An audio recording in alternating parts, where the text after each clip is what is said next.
Hi everyone, this is the M2 SubPac Backpack, the limited edition Fallout version. So the M2 Backpack, or the M2 SubPac Backpack, is basically a subwoofer that you can wear like a backpack. And it has a very thin profile, so I'm just going to open it up really quick right now.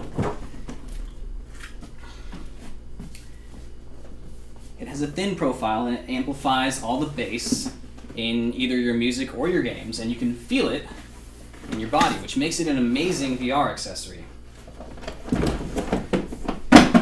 Because VR is all about immersion. In VR, you've got the senses of vision and hearing covered, but you don't really feel anything, which can kind of throw off your immersion. But with the Vault-Tec SubPac Backpack, you can actually feel the bass and the world around you, especially in games with great sound design, like Elite Dangerous, that's a game that is playing in the background. So this is what it looks like.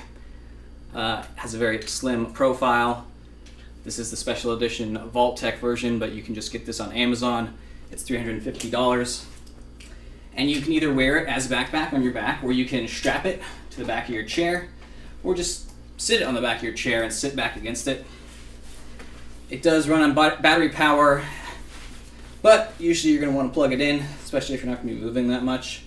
So I would suggest buying a different, longer power cord for the power extension. And I'll put a link to a better power extension cord in the description, as well as a link to the SubPac. And you can also get a SubPac S2 backpack. Well, it's actually not a backpack, it's like a chair back unit designed specifically to be put on the back of a chair, and that's $300. But I got the M2, the wearable one, and this is how you set it up. Okay, you got to plug it in to the power, and then you can plug the rest of it directly into your Vive, so you don't have to plug it into your computer if you don't want to. Obviously, you do have the option to do that. So first you plug it into the Vive's headset port, and then you plug your own headset into the headset port of this little box. Now it has a little clasp that you can put on your clothes, so you can just rest it on there, so you don't have this box swinging around.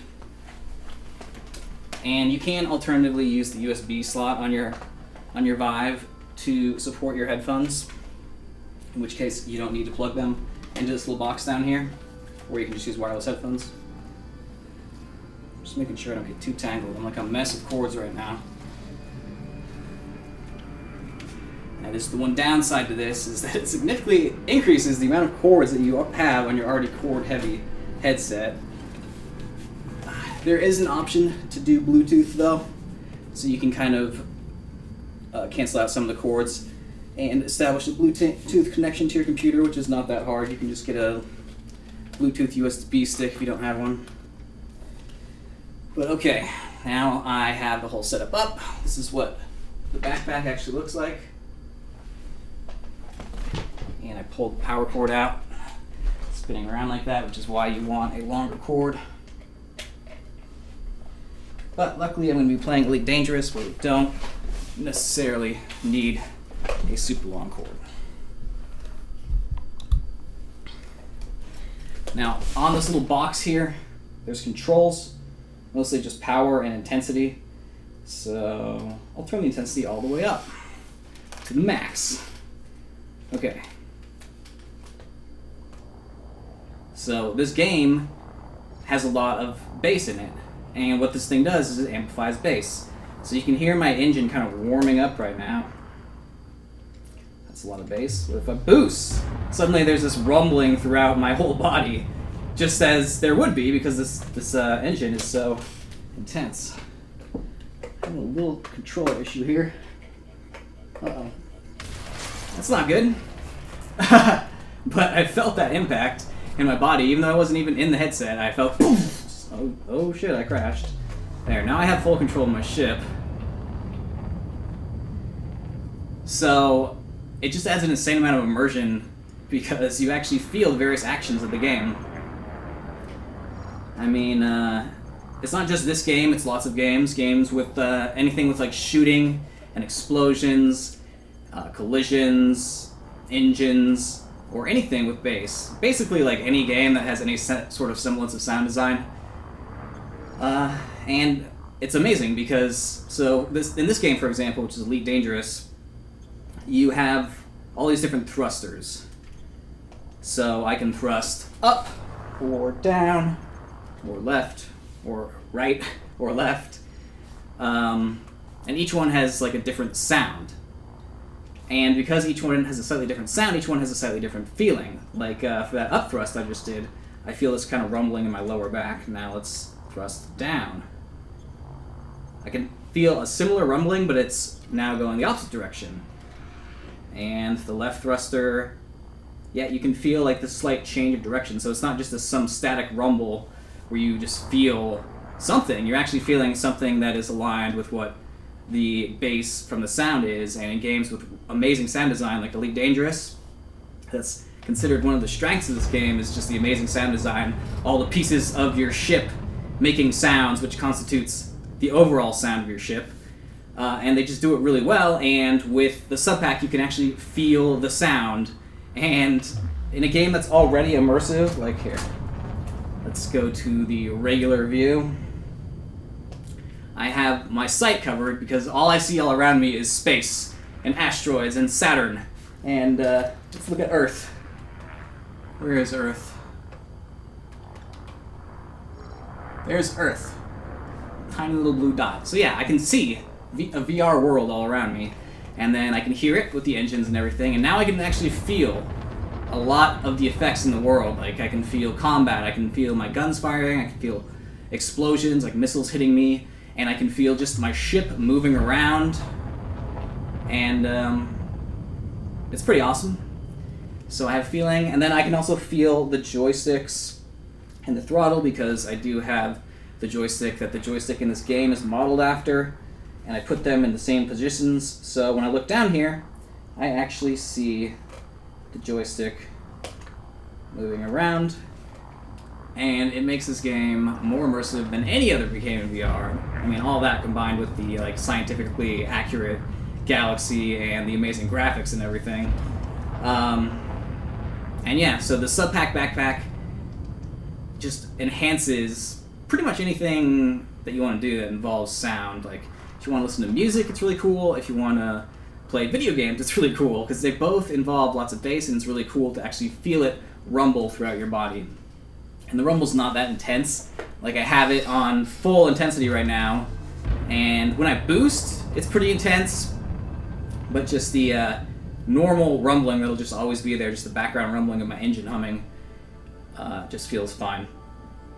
But you can actually strap this to the back of the chair, and I tried that out, and it works.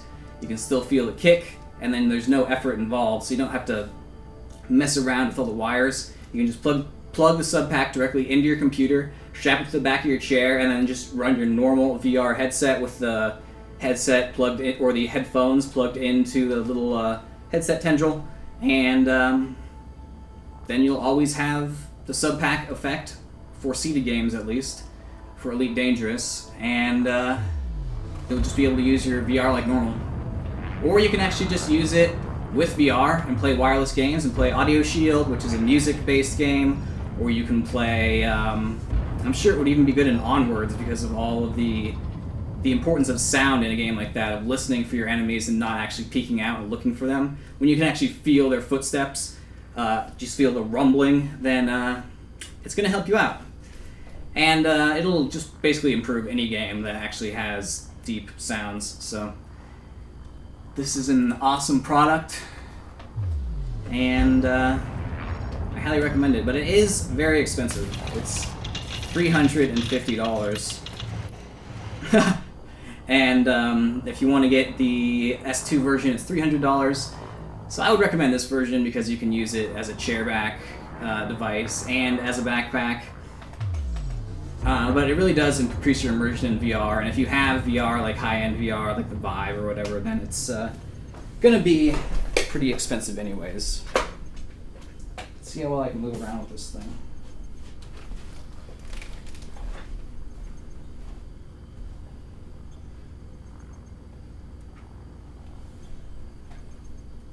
Yeah, I can only feel a slight rumble right now because I'm not running any engines.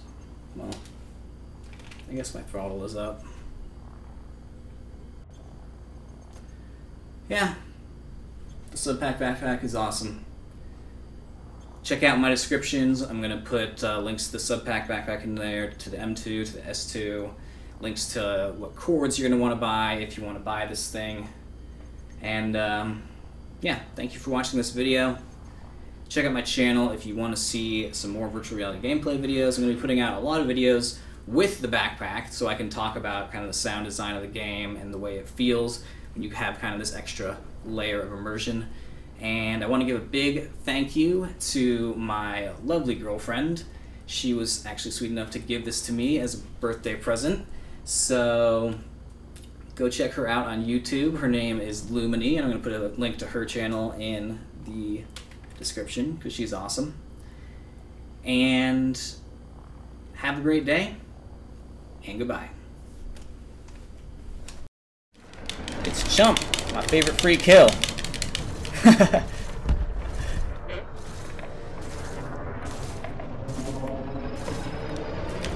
Let's go backwards. Oh no, I'm under attack now. Finish him! Oh no, no, no, no. Not a good idea. Let's get out of here. Sometimes you gotta know when to give up. Through the tunnel. This is the tunnel I cleared earlier. My territory. Behind me? Nope. Alright. It's Chump!